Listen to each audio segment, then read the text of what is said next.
Ang intense ng mga kaganapan ngayon sa abot kamay na pangarap sapagkat may mangyayaring trahedya kay Giselle habang papunta nga sana ito sa anak niyang si Justin.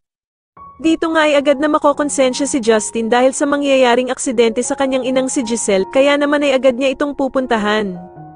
Samantala ay ikakabigla ni Giselle ang mababalitaan niya kay Doc Robert na pabalik na nga daw ng Amerika ang anak nitong si Justin at balak pa nga daw ni Eric na hindi na sila muling bumalik ng Pilipinas.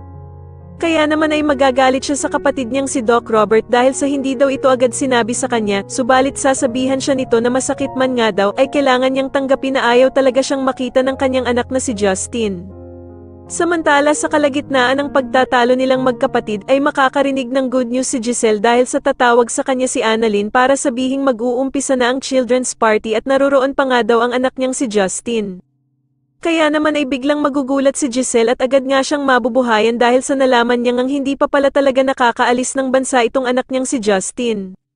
Sa kabilang banda naman matapos ngang tanungin ni Doc Luke si Annalyn kung babalik na din daw ba ito ng Apex, ay bigla namang makikisingit sa usapan si Doc Lyndon at sasabihin nga nito na hindi pa daw maaaring bumalik si Annalyn ng Apex. Samantala habang papunta naman si Giselle sa anak niyang si Justin ay meron namang mangyayaring trahedya sa kanya.